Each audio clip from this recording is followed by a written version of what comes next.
Bom, gente, bom dia a todos. Obrigada mais uma vez pelo call mensal do cenário, em que a gente faz com o time de gestão e a participação de todas as nossas entidades clientes. Este mês nós teremos o Dan conduzindo o cenário e eu passo a palavra para ele. E assim, gostaria de combinar com todos que a gente fará as perguntas ao final. Então, vocês podem ir mandando pelo chat ou então fazer pessoalmente depois de toda a apresentação, ok? Obrigada a todos e bom call para nós. Bom, gente, bom dia. Obrigado aí pela audiência. 9 horas da manhã aqui dessa terça-feira. Eu vou apresentar aqui um pouco do nosso cenário, né? Eu vou, em breve, desligar aqui o meu vídeo só para não pesar muito a internet e vou me seguir pelos slides que a gente preparou para essa reunião, tá?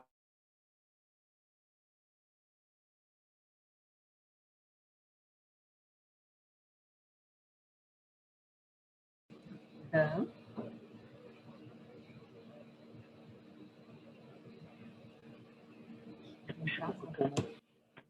Os slides estão passando, então, né? Desculpa, porque não estava passando aqui para mim. Então, a ideia principal aqui é falar dos principais temas de economia e a gente finalizar aqui com a nossa visão de alocação, macroalocação e investimentos. Tá? Então, o primeiro tema que a gente quer comentar e precisa comentar, obviamente, é a questão da pandemia no mundo, que continua sendo, digamos assim, o principal driver da recuperação econômica global. Tá? Então, vocês podem ver aqui nesse slide, basicamente, que ainda existe uma heterogeneidade muito grande de como a pandemia ela tem se desenvolvido em cada país e região do mundo. Tá? Mas, a grosso modo, o que a gente tem são estágios diferentes dessa, em alguns casos, segunda onda, em alguns casos, terceira onda da pandemia no mundo.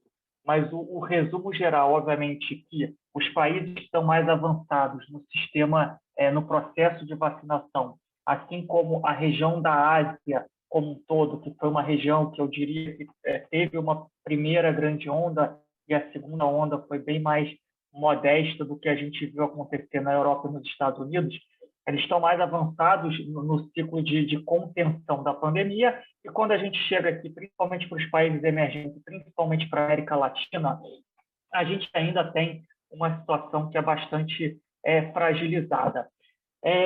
Contudo, qual é a nossa visão em relação à pandemia? Acho que a gente não pode minimizar socialmente o problema que a pandemia ainda é para várias regiões do mundo, né? Depois eu vou falar aqui especificamente de Brasil, mas a gente consegue ver ali que Chile, Argentina, Uruguai, os países da América Latina como um todo, ainda sofrendo bastante, mas quando a gente pega e olha a experiência internacional, eu acho que o que vale aqui a gente comentar é a experiência do Reino Unido e a experiência americana, é que quando você chega num certo número de imunização da população, mesmo com uma dose de vacina, e se essas vacinas elas são mais eficazes com a primeira dose, e no caso dos Estados Unidos e Inglaterra, eles usaram mais a AstraZeneca, a Pfizer e a vacina da Janssen, quando você chega ali em torno de 40% da população com a primeira dose, você consegue ter uma normalização socioeconômica da economia e da sociedade. Isso aconteceu no Reino Unido, isso aconteceu nos Estados Unidos. Então, eu vou pegar até aqui a máxima que o Lívio, que é o nosso consultor econômico, ele costuma usar, que a gente não vai erradicar o Covid-19, que a gente vai ter 0 casos no mundo, ninguém indo a óbito, mas a vacina ela permite que a gente consiga ter uma normalização da nossa sociedade, e ela acaba virando uma situação parecida com o H1N1. O H1N1, você tem uma vacinação anual, as pessoas vivem normalmente, as pessoas se vacinam, mas, infelizmente, você tem ainda alguns casos, você tem ainda algumas pessoas que precisam ser hospitalizadas e, eventualmente, você tem pessoas que acabam indo a óbito, mas os números são muito menores do que a gente viu acontecer aqui com o Covid-19, principalmente na primeira e na segunda onda. Então, quando a gente olha Inglaterra, né, Reino Unido, eles foram talvez o país que acelerou, tirando Israel, de uma maneira mais acentuada a vacinação. Eles derrubaram o número de óbitos, essa linha aqui, que eu estou apontando com o mouse, essa linha rosa. Você tem alguma alta recente no número de casos na Inglaterra, né, que o pessoal tem chamado que é a variante Delta, mas é interessante que essa variante Delta ela é mais contagiosa, mas ela, pelos estudos que a gente tem até agora, ela é muito menos letal e muito menos grave do que as outras variantes. Então, é verdade, você ainda tem um contingente da população ali no Reino Unido que não foi vacinada, principalmente o pessoal mais jovem, é que está vivendo a vida normalmente, e como essa variante ela se assemelha muito ao resfriado, você tem só coriza e um pouco de febre às vezes, você não tem mais aquela questão de perder a olfato, etc. As pessoas acham que elas estão gripadas, resfriadas, e elas continuam vivendo a vida normalmente e acabam passando para outras pessoas. Então, tem sim regiões do Reino Unido que estão com aumento do número de casos, mas ainda não se refletiu em aumento de hospitalização e aumento do número de óbitos. Tá? Os Estados Unidos, por outro lado, ainda não tem esse aumento claro no número de casos, os casos estão diminuindo, internações estão diminuindo, óbitos estão diminuindo, e acho que quem acompanha a situação consegue ver que eles fizeram as 500 milhas de Indianápolis com 120 mil pessoas no público. A NBA já está acontecendo com público, algumas pessoas de máscara, outras pessoas sem máscara. Então, de fato, os países que já estão ali com acima de 40% da população vacinada com uma dose de vacinas eficazes, a situação tem se normalizado. Você vai erradicar a doença? Não vai, né? Ontem de tardinha saiu uma notícia que o primeiro voo transatlântico que ia para os Estados Unidos, agora não sei se ia ou saía dos Estados Unidos, com todo mundo vacinado, tiveram alguns casos de Covid. Vai acontecer, probabilidade isso, né? Não é que teve transmissão dentro do voo, tá, gente? É porque eles testaram os passageiros e tiveram lá alguns passageiros, eu não sei quantos, a notícia não falava, que estavam positivos. Isso vai acontecer. Acho que o que importa aqui para esse fórum é que a gente acredita que dificilmente, de novo, pode ter uma nova variante, uma mutação, etc., mas olhando de hoje, parece muito difícil que a gente vá ter aquele cenário de novo de ter que fechar as economias de uma maneira generalizada e isso derruba o crescimento. Então, o resumo disso aqui, basicamente, é que a gente tem um crescimento positivo contratado para esse ano. Né? Primeiro que a gente já está acabando o primeiro semestre, a gente tem um carrego positivo para o segundo semestre, e a tendência é que mesmo esses países que ainda estão com uma situação pior, eles estão acelerando o processo de vacinação, e a tendência é acontecer isso aqui que a gente está vendo com a curva argentina, a curva de Colômbia, o Chile começa a fazer uma curva, o próprio Brasil. Tá? Falando um pouco aqui de vacinação, né? Esse slide mostra como é o percentual da população que está vacinada.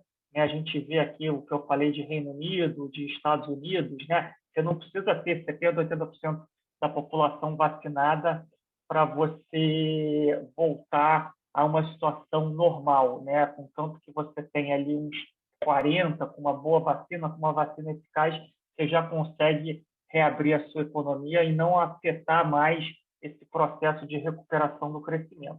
No caso do Brasil, especificamente, de fato, a gente vai entrar aqui nos slides, a gente teve uma fase, a gente teve aquela primeira aceleração do processo de vacinação, a gente chegou a bater ali, esse gráfico já está até aqui um pouco desatualizado, tá? Mas a gente conseguiu bater ali acima de 1 milhão de vacinas de média móvel de 7 dias por dia. A gente teve uma fase aqui que, de fato, a gente teve um problema de oferta de vacinas. Esse problema não existe mais. A gente hoje tem 30 milhões de vacinas em estoque. A gente tem pelo menos 30 milhões de vacinas chegando esse mês. E para os meses subsequentes, esse fluxo vai ser maior, porque você tem os países desenvolvidos, e principalmente a China, precisando menos de vacina. Então, se a gente atualizasse esse gráfico aqui para a semana passada, ele estaria de novo aqui. Os últimos, uma semana aí de dia útil, a gente vacinou mais de 1 milhão de pessoas por dia, a gente teve pico de 1 milhão e 400, mas dia útil 1 milhão e 200 de média, e a gente teve o melhor sábado da história, esse sábado, com mais de 600 mil pessoas vacinadas. Domingo, de fato, ainda é um problema, a gente ainda vacina muito pouca gente. Vocês têm acompanhado aí, tem acontecido uma coisa politicamente muito positiva no Brasil, até soa estranho, né, a gente falar uma coisa politicamente positiva no Brasil, mas agora tem a guerra das vacinas, né? O Dória foi lá e anunciou que antecipou o calendário em 30 dias, né? Essa semana já vai ter o pessoal aí de 50 anos, já faixa de 50 anos sendo vacinada, semana que vem já entra nos 40, né? 43 para cima, se eu não me engano, e já no começo de julho, 40 para cima.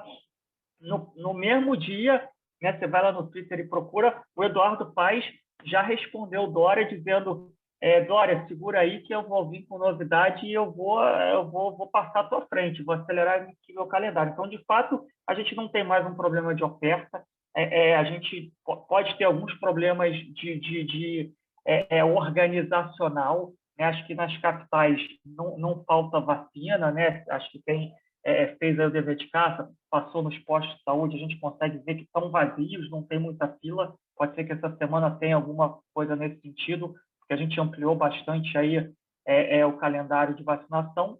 Mas algumas cidades do interior ainda é um problema, ainda falta vacina, mas a gente está conseguindo um ritmo aí mais adequado de vacinação.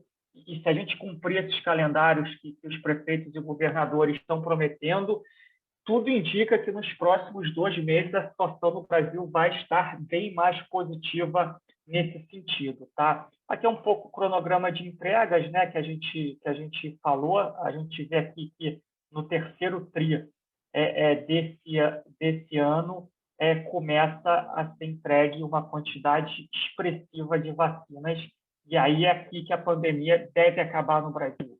De novo, não deve acabar, o problema deve ser equacionado, né? O Covid deixa de ser um problema de saúde pública, de você sobrecarregar o sistema de saúde, de você afetar a economia, e passa a ser um problema pontual e localizado, infelizmente, para algumas pessoas, tá?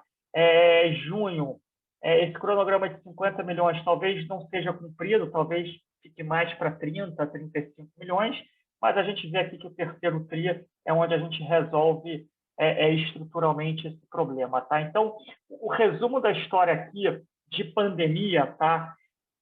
Que, na nossa visão, a não ser que algo novo apareça no cenário, não nos parece que a pandemia vai ser um problema olhando para frente.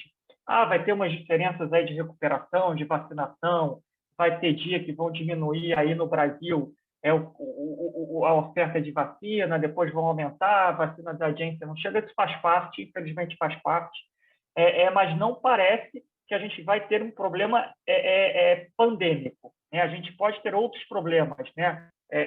Maturação do ciclo econômico na China, alta de juros nos Estados Unidos, né? Ou eventualmente menor liquidez global, mas na nossa visão a pandemia ela caminha para ser equacionada no sentido de a gente não acreditar que a gente vai ter mais problemas de sobrecarregar o sistema de saúde e de você ter que fechar as economias, seja no mundo ou seja no Brasil, de forma que afete o crescimento, tá? Então, isso aí, nos próximos 1 mês e meio, 2, deve ser equacionado, tá?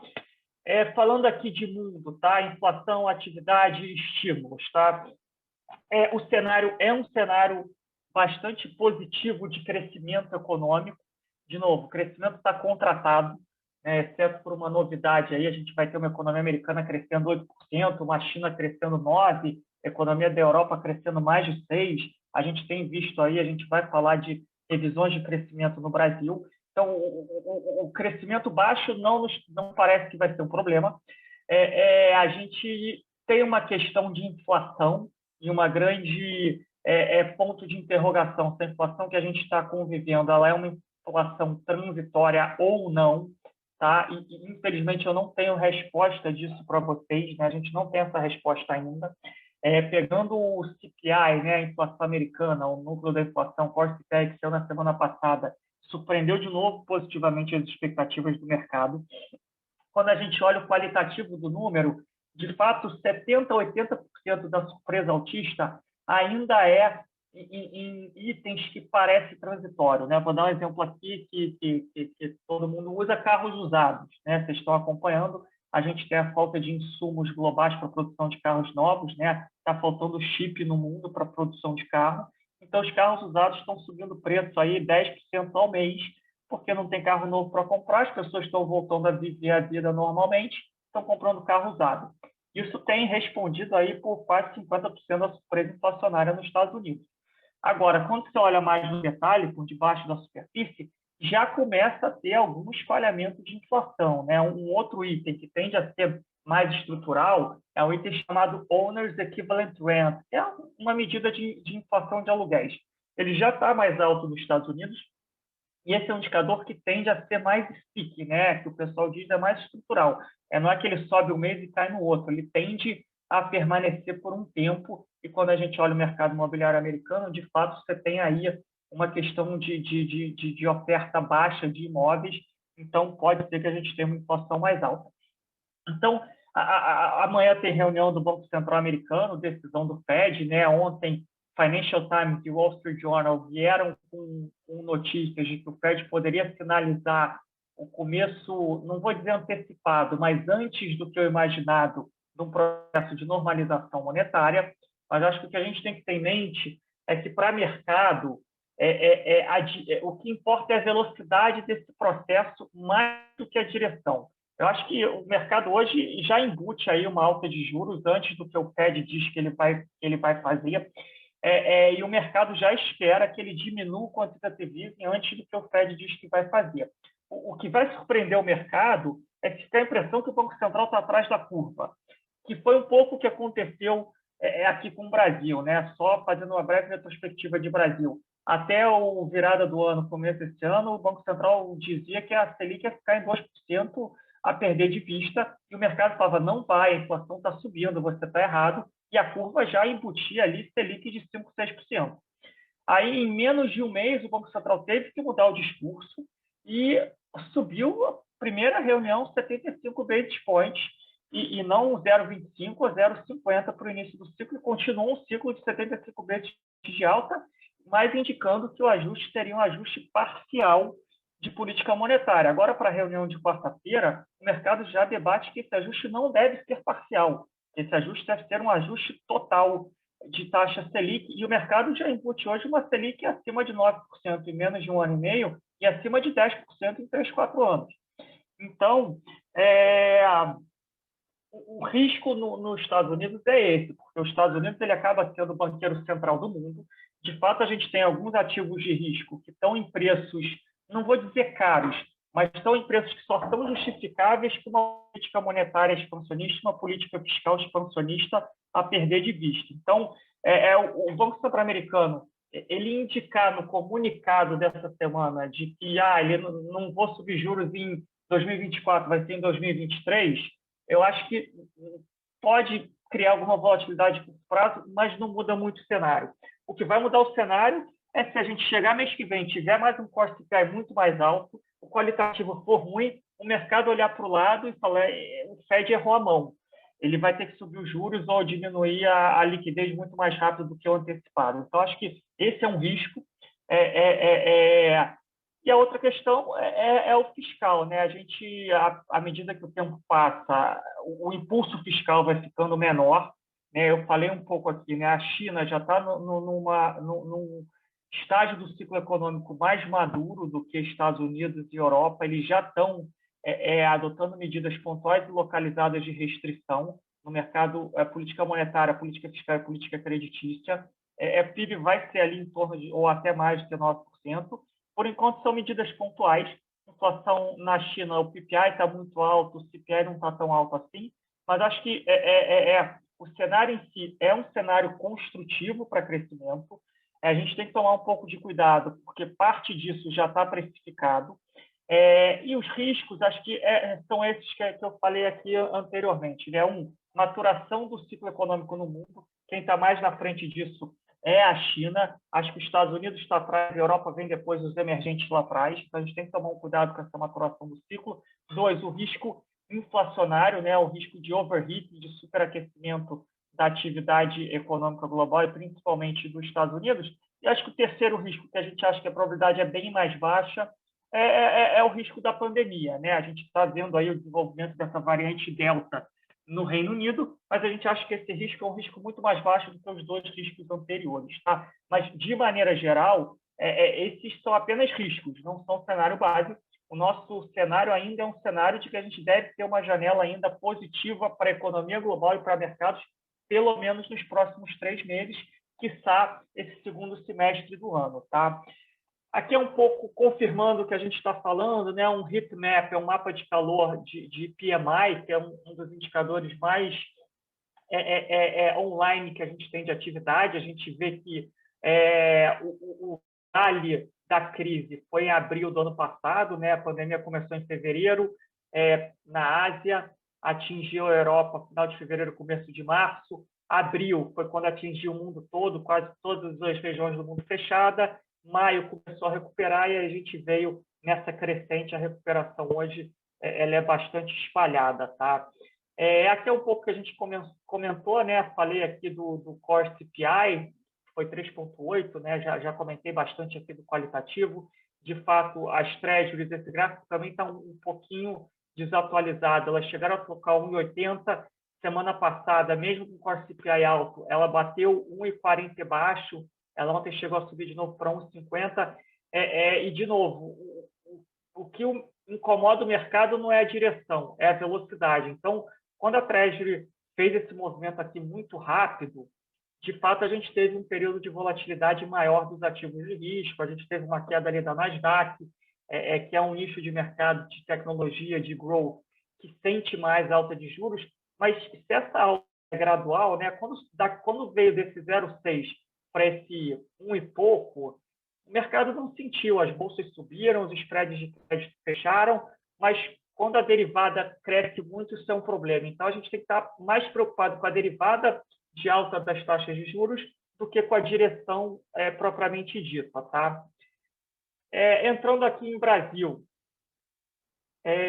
acho que a grande novidade de Brasil nas últimas semanas, não vou dizer nem nos últimos meses, nas últimas semanas, sem dúvida alguma, foram as revisões de PIB e as revisões de crescimento. Tá? Lembrando aqui, a gente teve uma segunda onda, a gente teve ali uma segunda quarentena / lockdown / medidas mais restritivas. Né? A gente pegando aqui São Paulo como proxy para o país, tá? Que é o estado mais representativo economicamente, a gente teve ali uns 10, 15 dias de medidas restritivas mais apertadas, mas desde que a gente teve a reabertura, os dados surpreenderam muito positivamente, tanto os dados de alta frequência. O que são dados de alta frequência? Indicadores de mobilidade, quando a gente olha indicador de Google, Apple, etc. Tem um indicador que eu gosto de olhar, que é o IGET do Santander, que é o indicador das maquininhas do Santander. Acho que não tem um indicador mais online do que esse, porque o cara passa o cartão lá para comprar, você sabe na hora que ele está gastando, e você consegue segmentar a economia, o que é serviço, o que é varejo. E os indicadores hard data, que são os indicadores oficiais, vendas no varejo, produção industrial e etc. Todos eles apontando na mesma direção, que é a direção de uma recuperação mais rápida e acentuada da economia. Não é à toa que o mercado saiu de uma mediana de PIB de 3,5%, 4% de expectativa de PIB para esse ano, para algo acima de 5% em 2, 3 semanas. A gente tem casas aí já esperando o crescimento de 5,5%, 6% para o PIB do Brasil esse ano. A nossa expectativa oficial é 5%, com um viés de alta. Então, a grande novidade foi a atividade PIB / crescimento. A inflação, ela tem, sim, surpreendido um pouco para cima. Eu não vou dizer que é uma grande novidade, porque o mercado já estava com uma expectativa de inflação mais alta, o Banco Central já vinha no processo de normalização monetária, a curva de juros já estava precificando muito mais juros do que o Banco Central dizia que ele ia dar, mas a gente continua tendo surpresas ruins na inflação. A mais nova delas saiu hoje pela manhã, e eu falo aqui em primeira mão, é a possível criação de mais uma fase da bandeira tarifária que poderia levar uma alta de 20% da energia. Isso poderia adicionar 50 vezes na inflação e a gente poderia caminhar por um IPCA de 7% esse ano. Tá? Obviamente que isso aumenta a chance do Banco Central amanhã tirar a frase, a indicação, a sinalização do ajuste parcial, de novo, a curva já precifica uma Selic acima de 9%, quase perto de 10% em menos de 2 anos. Tá? A gente está aí com a Selic indo para 4,25%, o nosso número oficial é 6,5% para o final desse ano, com viés de alta. É bem provável que ele tenha que continuar esse ciclo no ano que vem, com a Selic chegando a 7%, 7,5%. Tá? Mas a questão do PIB é que você crescer mais acaba sendo um remédio muito efetivo contra várias das doenças do Brasil, e a principal delas é a questão da relação dívida-PIB. Né? Essa aí é a previsão oficial do nosso consultor econômico, mas o que a gente tinha, até pouco tempo atrás, a gente tinha expectativa que a dívida PIB fosse encerrar esse ano acima de 100%. E hoje o mercado trabalha com 80% de dívida PIB para o curto prazo. Tá? A projeção do nosso economista é um pouco mais alta, tanto para o curto prazo quanto para o longo prazo, mas a gente tem aí uma revisão substancial para baixo de dívida PIB, e obviamente que isso, por que isso acontece? Né? Você tem um PIB mais alto, você tem uma inflação mais alta. Então, o seu PIB nominal ele é muito mais alto. A gente está falando de um PIB nominal do Brasil bem acima de 10%. Você tem dois efeitos. Você tem um efeito de maior arrecadação, e, de fato, a arrecadação tem surpreendido muito positivamente, tanto pela atividade mais forte quanto pela inflação mais alta, e você tem uma questão de efeito estatístico base. Né? Se você tem um PIB mais alto, a sua dívida PIB cai consideravelmente. Então, obviamente que isso ajuda o país, isso ajuda a gente ter uma compressão de prêmio de risco no Brasil, que a gente viu acontecer no mercado de câmbio e principalmente na Bolsa nas últimas semanas. Tá? Indicadores de atividade aqui, esses indicadores basicamente são indicadores de confiança, né? Serviços, indústria, varejo ampliado. Eles estão um pouco atrasados, porque eles são de março, né? Em março a gente ainda teve a questão do lockdown. Quando a gente pega, de novo, indicadores de alta frequência, a gente já vê uma recuperação bastante expressiva da economia do Brasil. Tá? Não vou passar aqui o detalhe do fiscal, mas além de ter essa melhora da perspectiva fiscal, essa melhora ainda permite que o governo se dê o luxo de estender o auxílio emergencial sem você furar o teto de gastos. Tá? Então, você teve mais arrecadação, você tem uma dívida PIB menor, você consegue abrir espaço, e a gente já tem sinalização aqui no Ministério da Economia, ele vai estender o auxílio emergencial por mais 2, 3 meses, e depois eles já estão trabalhando aí num projeto de você alterar o Bolsa Família e botar mais gente dentro do Bolsa Família. Tá? Inflação, já comentamos aqui, tá?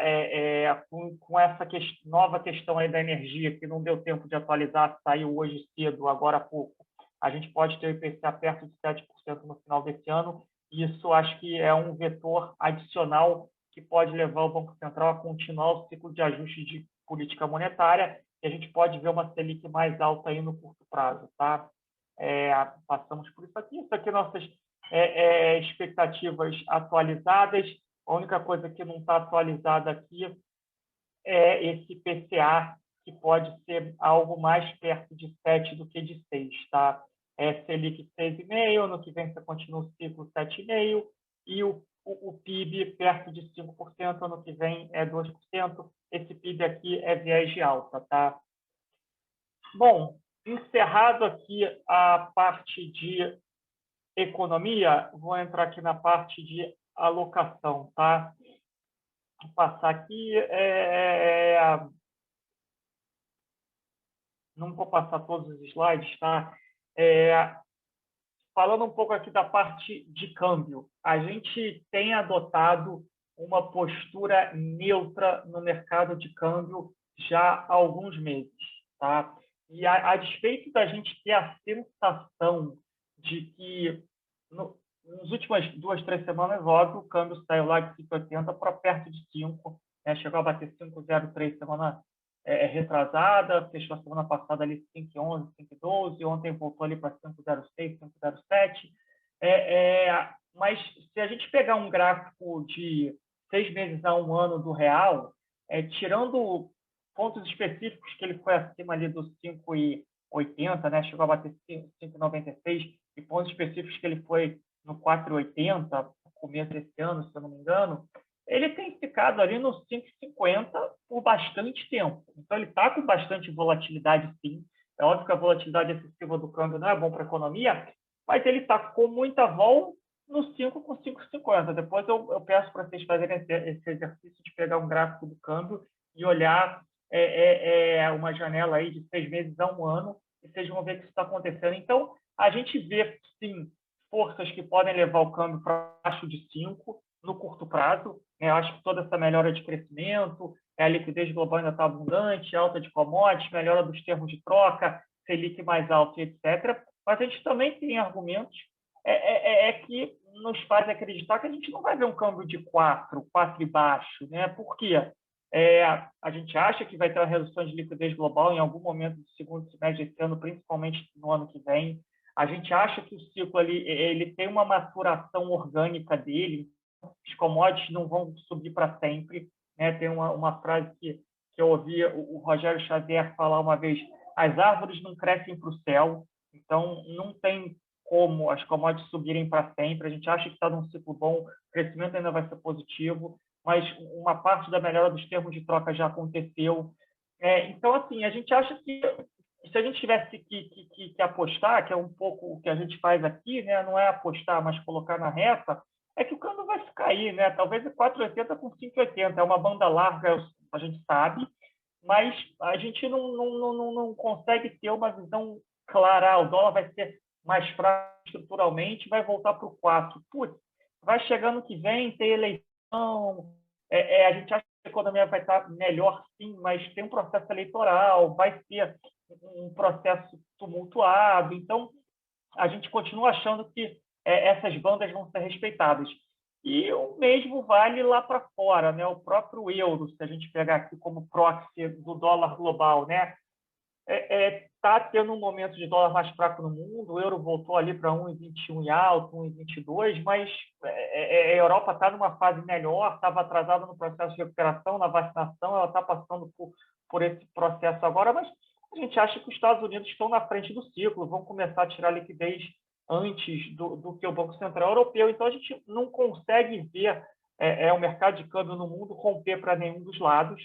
Então, a gente, em termos de câmbio, de exposição cambial, de hedge cambial, a gente prefere manter uma alocação na média, né? Ou seja, neutra. Tá? Falando um pouco aqui de renda variável. Tá? Quando a gente olha o cenário, de novo, o cenário econômico ele é construtivo. Né? Só que quando a gente olha os principais índices globais, principalmente os mercados desenvolvidos, tem muita coisa precificada para a perfeição.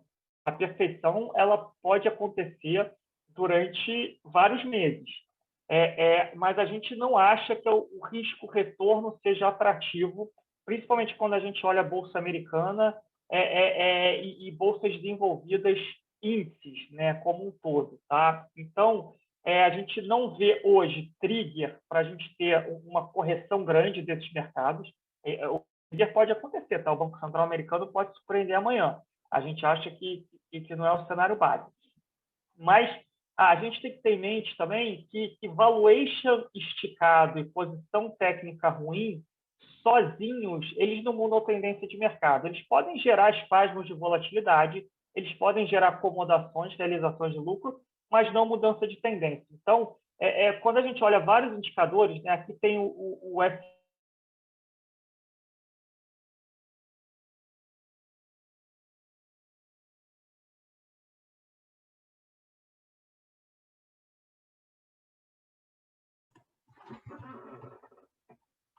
Oi, pessoal, aqui é a Osvaldo Singenta. Travou para todos ou só para mim? Para mim para mim também. também. Para mim também. Deixa Eu eu acho que o avisar o Dan Dan aqui. caiu. Espera aí, vou avisá-lo.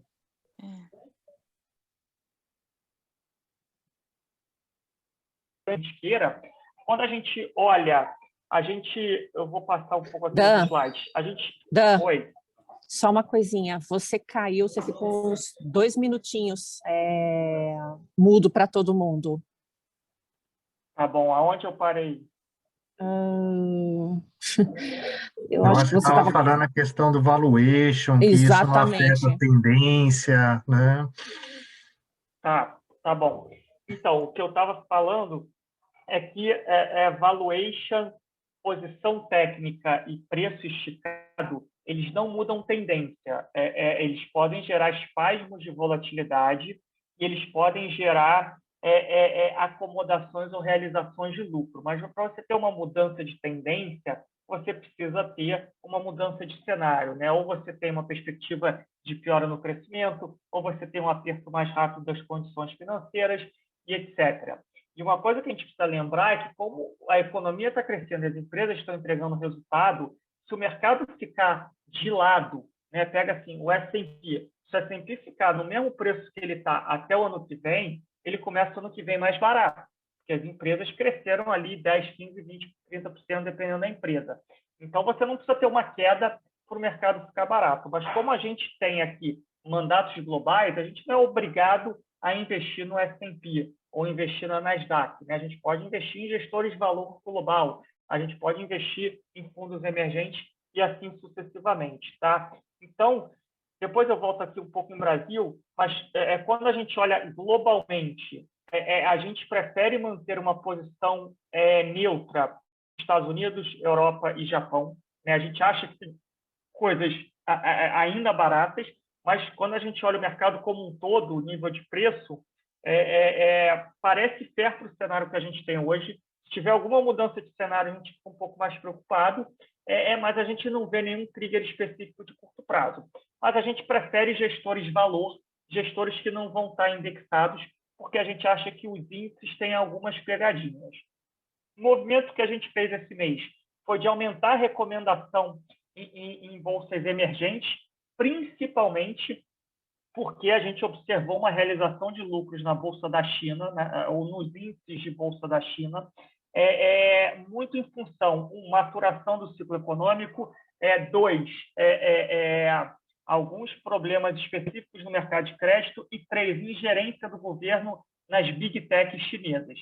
A gente acha que todas essas questões são cíclicas e não estruturais, e a gente acha que a gente tem que ter uma alocação estrutural em bolsa chinesa acima do benchmark. O mundo hoje é underweight China. Só para vocês terem uma ideia, o MSCI Global ele é só 5% China. A China, economicamente, hoje é muito mais representativa do que isso. E quando a gente olha o mundo está underweight China, está abaixo da média em China. Então, a gente aproveitou essa alta emergente é muito mais em função de China do que os outros emergentes, tá? Porque quando a gente olha a América Latina, ainda está um desastre politicamente. Colômbia, Argentina, México e Chile e Peru estão passando por questões políticas bastante importantes e frágeis.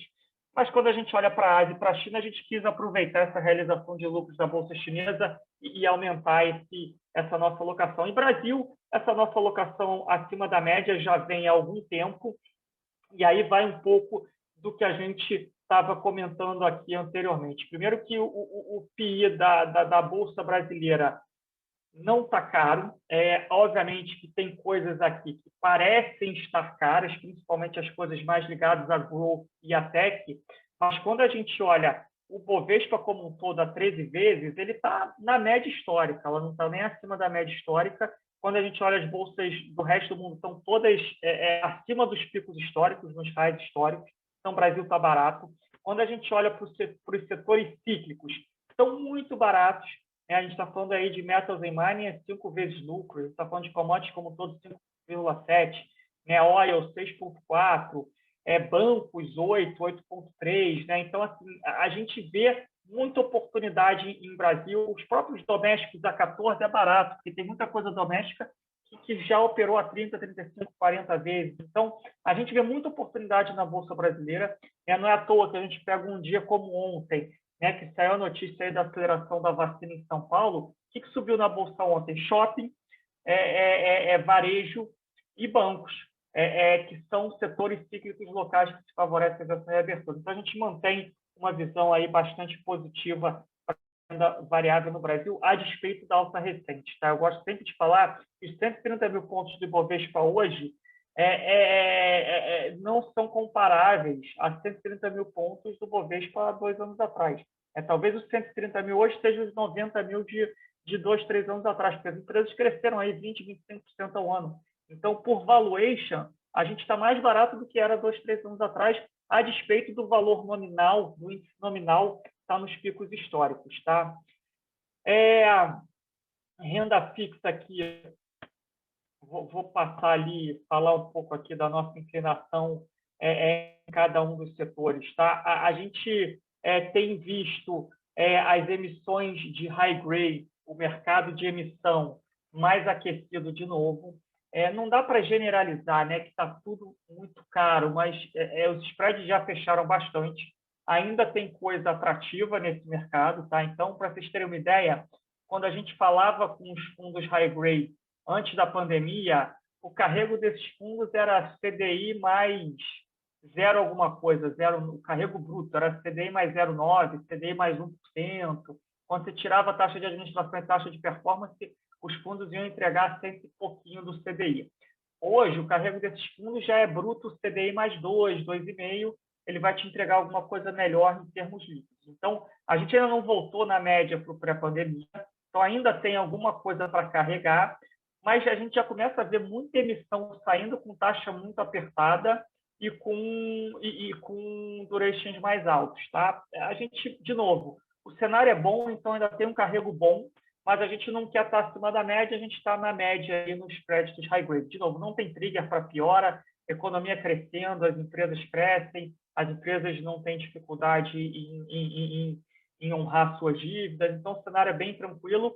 A gente prefere, obviamente, gestores de crédito ativos, e tomando cuidado aí com as novas emissões, porque já tem algumas coisas um pouco mais tricky, no sentido de que muito longo e taxas não tão atrativas assim, para qualidade de crédito já, em alguns casos, mais duvidosas. Crédito high yield, a gente continua muito animado. Esse financial deepening no Brasil continua crescendo a passos largos. Muita coisa boa sendo emitida, com estrutura de garantias muito robustas, fundos aí com carrego entre CDI mais 4, carregos líquidos, CDI mais 4 a CDI mais 6, 7. Os gestores estão se modernizando, estão utilizando de métodos quantitativos para olhar emissões, questão de FDICs, olhar dados. Então, a gente está bastante otimista com esse mercado, a gente tem aumentado a alocação. Obviamente que a gente busca sempre uma alocação diversificada, então o desafio aqui é encontrar gestores que são bons nisso, e a gente tem tido conversas bastante interessantes nesse sentido, a gente continua bastante otimista. Lá fora, a gente cada vez mais preocupado com crédito investment grade e high yield, os spreads não param de fechar, o risco-retorno para a gente parece ruim. De novo, não tem trigger para piora, mas nesse caso a gente não acha que vale a pena o carrego. A gente está falando de crédito investment grade, high grade, pagando LIBOR mais 0 nada, não achamos que faz sentido. High yields de menos de 4%, spreads baixíssimos. O mercado emergente ainda tem uns yields um pouco maiores, então ainda tem alguma coisa ali para ser feita, mas a gente prefere passar isso para gestores total return lá fora, então a gente prefere gestores que façam isso de uma maneira mais ativa. E renda fixa global soberana, que é treasuries, bonds, etc., também abaixo da média, porque o nosso cenário é um cenário de crescimento mais robusto, de mais inflação e retirada de liquidez ao longo do segundo semestre do ano. Tá? Aqui, Brasil, a gente está um pouco acima da média em pré e IPCA, viés melhor para IPCA do que para pré. A gente sabe que é difícil ver um fechamento de taxa enquanto o Banco Central estiver nesse processo de alta de juros, mas a gente acha que o prêmio já é relevante o suficiente para nos dar um carrego positivo. Então, a gente tem preferido IPCA, porque depende da inflação, mas a gente gosta de ter alguma coisa de pré. Para os mandatos institucionais, obviamente, a gente utiliza os gestores de renda fixa compostos, a gente tem aumentado aí a parcela de NTNB, de IPCA deles. A gente acha que com a inflação mais alta acaba sendo uma estratégia mais defensiva. E renda fixa global, a gente promoveu mais uma diminuição aí, de novo, né? A Treasury saiu de 1,80 para 1,50. A gente acha que o cenário ainda é um cenário de alta de juros lá fora. Então, a gente aproveitou esse fechamento de taxa da Treasury para diminuir de neutro para abaixo da média a nossa alocação nesse ativo.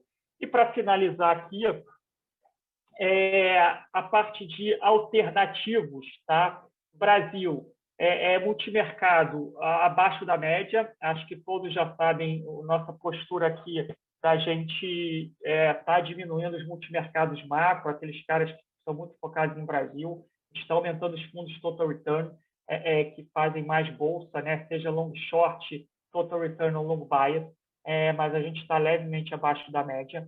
A gente tem aumentado a nossa exposição ao mercado imobiliário, com a alta de juros agora, os yields também melhoraram, tem muita coisa interessante nesse mercado, tem todo esse debate de home office, de não home office, mas a gente tem que lembrar que o mercado imobiliário vai muito além da parte de lajes corporativas, você tem galpões, né? Os galpões favorecem muito da questão do e-commerce, centro de distribuição, então a gente está muito otimista com o mercado imobiliário no Brasil, muita coisa acontecendo, estamos aumentando a cada dia nossas análises, nossas alocações em Private Equity e Venture Capital, tá? Mercado muito aquecido, muito deal saindo, muito follow-on, a gente acha que está numa vintage muito boa, principalmente para Venture Capital, para Private Equity também começa a ter uma movimentação de novo positiva. A gente está com alguns fundos no pipeline que a gente está analisando para levar para vocês em breve.